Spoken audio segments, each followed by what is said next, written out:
Hello, Prop G's community. Welcome in today. It's Saturday. Hey, it's college football again, but it's kind of a bad slate. So I've decided to give you guys a little bit of a recap from last night. Man, we had a great night. And also, we're going to go through a couple of the games for the weekend, kind of give you a little preview. Let's see what we can find in the system today, right? Boy, did we pick out some jewels last night, right? We got everything right. I don't think there's a bet we placed that we didn't get right last night. Maybe one or two, man. I know I took a flyer on minus 11 and a half in that first half, so I lost that one in a live bet because I thought the Chargers were going to roll them there for a minute. So anyway, we took the money line last night. We took the Chargers as a dog, and we were right, baby. They won the game. They won by 6. We also had the spread. We took them to cover +3. Actually, Brian had a -6, was a push, unfortunately, but he almost got the -6 spread. And then we took an alternate totals. So we had 3 models that were actually over market that were correct in the fact that it went over 45. It was at 47. Or it ended up at 48 rather.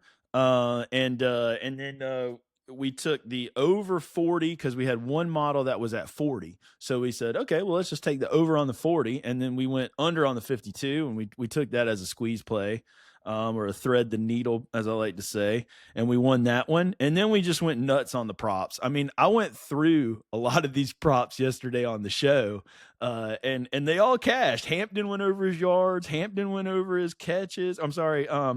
Hampton went over his yards. Herbert went over his yards. McConkey went over his yards and receptions. Keenan Allen went over his alternate 40 yards, which is we did the probability projection yesterday and got that one right. And Trent McDuffie had 3 tackles. We even tried out our defensive props yesterday and did well, right? We got Trent McDuffie with 3+ tackles on an alternate line. And then I took some team totals. I went down into the table. I'm going to show you that today in case you want to I'll show you how to play with that a little bit because I won a bet last night, just looking at the points that we were predicting. And I said Chargers over 18, Chiefs under 30, and put those on a 2-leg parlay to kind of squeeze those points together. And we won that one as well. So, and then there was, who's the guy that scored the touchdown? What was his name, man? The guy who scored the first touchdown, because I won that bet too. Let's see. I can't remember. There's so many bets we won last night.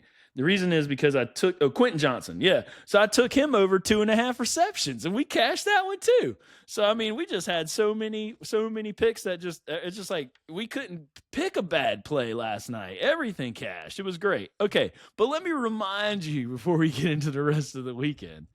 All models are wrong and some models are useful. So I just want to remind you, put that in your head all the time. All models are wrong. Some models are useful. So just because the models were useful last night doesn't mean they're going to be all useful for the whole weekend. So we're still going to do our risk assessments. We're still going to play with points. At least I am, because I'm a little bit of a risk assessment kind of guy. I'm going to look at, some alternate lines perhaps because it's the first week. It's the first week in the NFL season. So, different quarterbacks, different coaches, different coordinators. So, again, everything should get better as the season goes on, as we get more data. But until then, treat things with caution. Even though we had like the most killer night we could have last night, like, I don't know. I'm taking a flyer on the Jets now, though, right? I mean, geez, let's look at this game. I mean, we got 3 models on the Jets right here, right? And we got a consensus pick. So I'll take one. I'm going to do some risk assessment, though, because we got one kind of going the other way. All these models say they cover, but again, that's Aaron Rodgers at quarterback, and the other team has Aaron Rodgers at quarterback. So if you think the quarterback matters, you might just flip all these to go in the other way and go, okay, really, it's the other team because the team's really about the quarterback. But Aaron Rodgers is not in his prime anymore. That Steelers defense is good, but the Jets defense is good. I don't know. Justin Fields, you think he's going to outduel Aaron Rodgers? I don't know. You think that's going to happen? Let's see. What do we got? We got him going under 173, right? And that's a 65% probability that he goes under 173. What do we got for Rodgers here? Let's see if he's going to throw 2 touchdowns. We got him throwing 2 touchdowns, at least 60% probability. We definitely got him throwing 1, right? We got 70% he throws 1. And then, well, I mean, a full 2 is only 40%.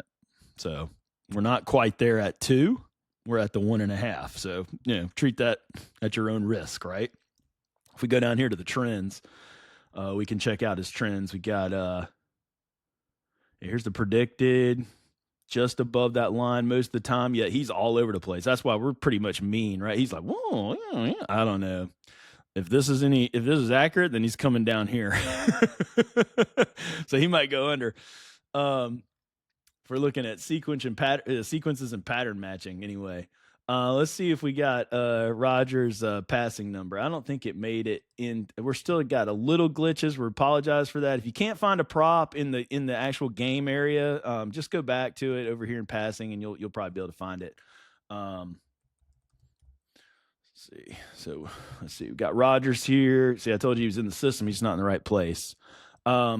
So here we go. Over 202. I mean, that's a pretty low number, right? I mean, the Steelers like to run the football and play defense under Tomlin, but I'm sure they're going to let him unleash a little bit. I think he goes over 200, don't you? We got a 64% probability he goes over 200. I might take a flyer on that. I think that looks like a pretty good bet. I mean, most of his actuals up. He's got this one bad game. I mean, these are right on the line. I mean, that's like one completion away from going over, really. Let's see, what do we got? Yeah, we got actual 185, so it's like 15, 17 yards from his line. This one's right on the line. It's only about 4 yards off. Yeah, look at these trends, guys. Check them out. Remember, we want the model to be predicting either above or below the line accurately. It doesn't necessarily matter that the prediction is this far away from the actual. Again, we're looking for those trends and whether or not we can say over or under. We don't have to predict the exact point estimate. What's the spread on this game? Is 3. We showed that it was going that way, right? All of them were going that way towards the Jets. Down here, okay, let me show you this. This is what I was going to show you, or what I was going to talk about. So yesterday, I'm in the way. Go over here so we can still see the totals. So yesterday, what I did is I looked at all these point values for the Jets and the Steelers, and then I said, okay, let's take some thresholds here.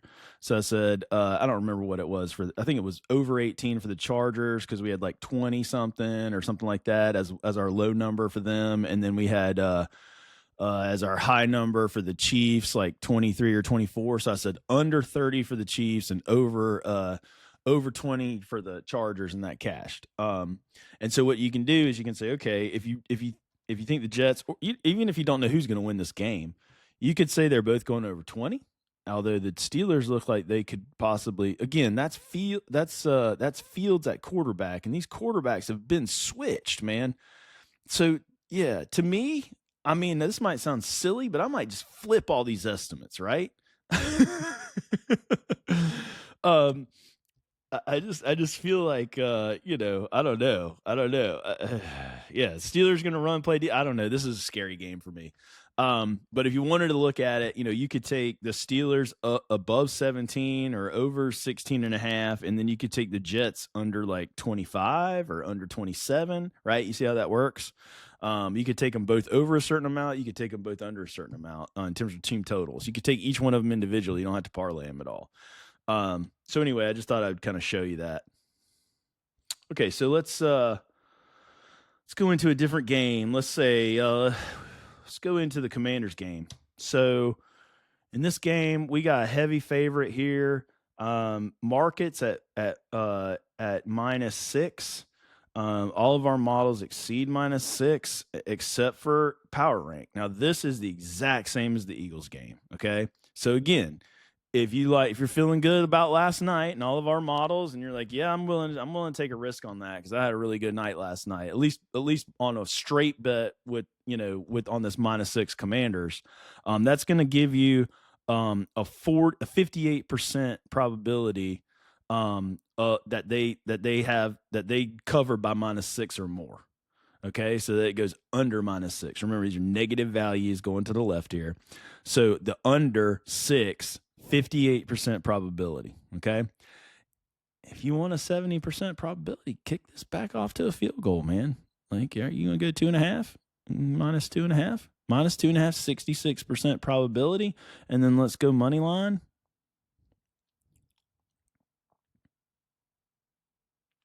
Close enough, I guess. Money line's minus like a half right there. 70 to our 7 to the market 71 and our consensus 75. So our spread, we're 70% accurate. They're gonna win. They're gonna win in our spread model. Remember, all these models are different. They're cascading. We have models going into models, so it doesn't necessarily mean that these probabilities are going to be the same. They don't have to be the same. They're coming from different places. Okay, but the fact that they agree and they agree at a high level, that to me is pretty cool, right? So we got a 70% on the money line with the spread. We got a 75% with a different model that says that focuses on just probability of winning. Okay, and they're aligned. And then we're saying that there's less and less the probability decreases as you increase those points, and it should. So a field goal game is 66, a 3.5 point game is 64, a 4.5 or a 5.5 two field goal game is like 60, and then you get into the 6.5, which is a touchdown game, which is 57. That's actually over 6.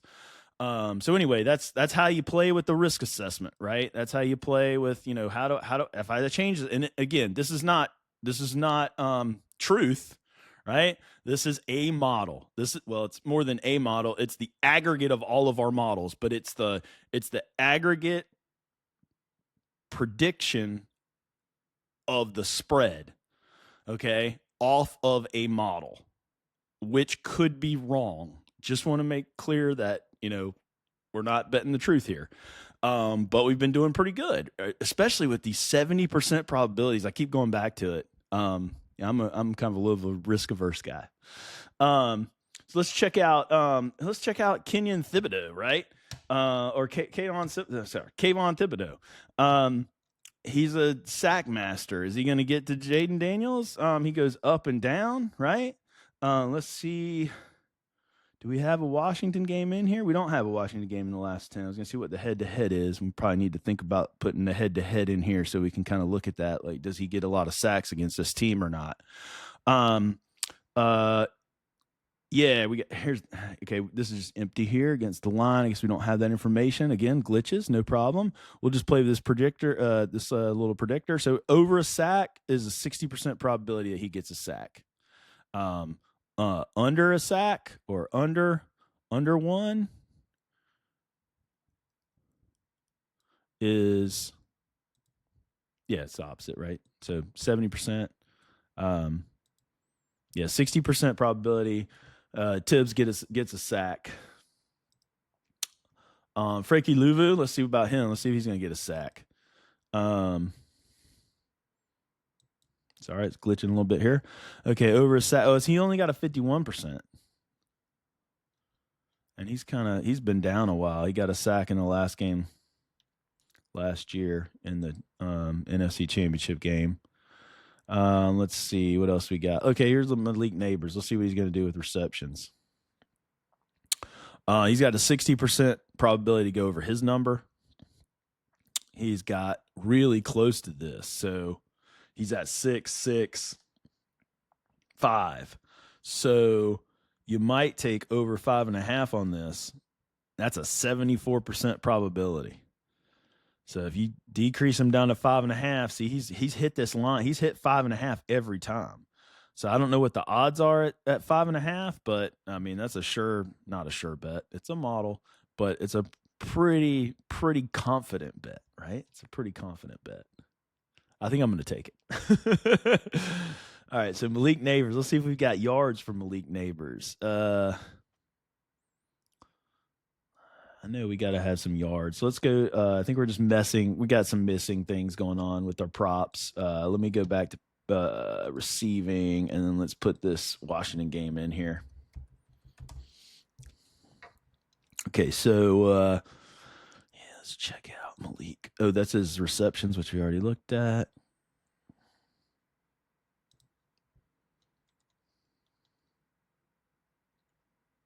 Receptions. Oh no, this was yards. My bad. We were on it. Apologize. Okay, so his line is 76. He's got a 52% probability based on our model. Um,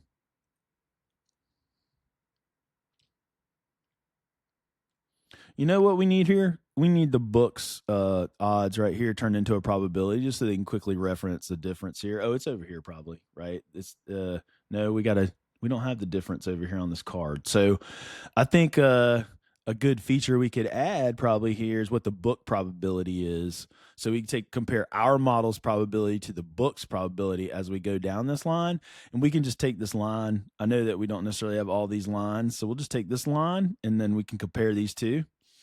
Um, so we've got 75 yards over 75 and a half.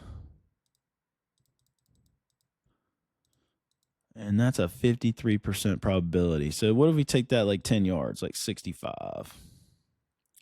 It's like over 65, maybe down to 59 and a half, which is probably a hurdle in the book.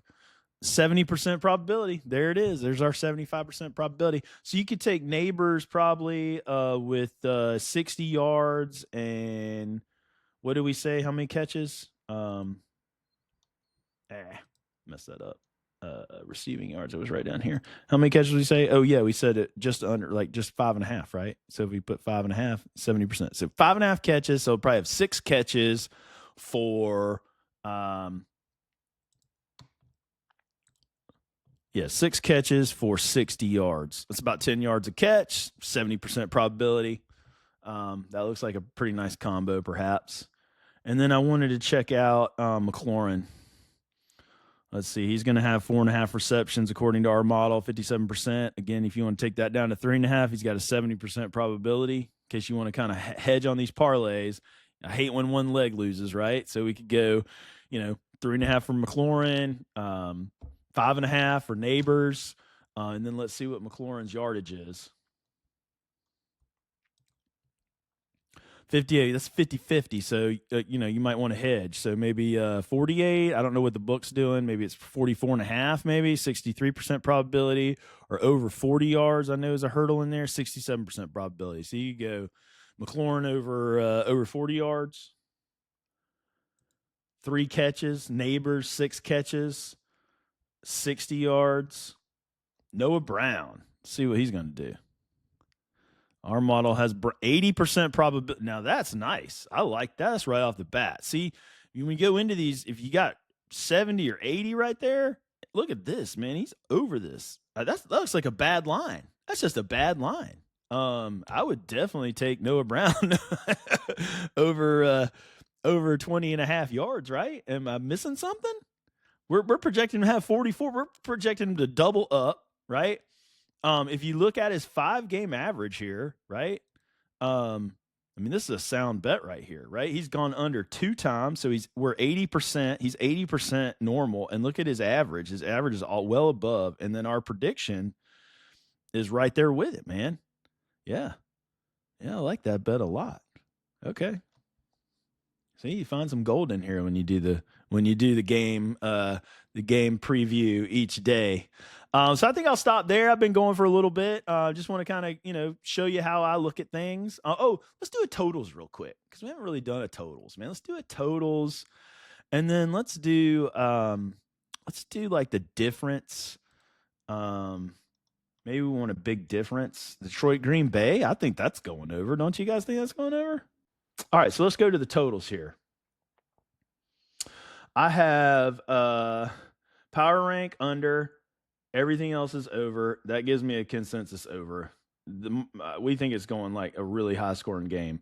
But if you wanted to protect against your power rank score here at 46.67, you can move this down to like 46.5 and 46.5, and that gives you an 80% probability to cash that. So if you want to put that at 44.5, that gives you an 84% probability. That's probably a mark in the book. And then you can go down here and look at the totals again. So we've got, various spreads here. We got the Packers and the Lions points. We think they're both going over 20 something.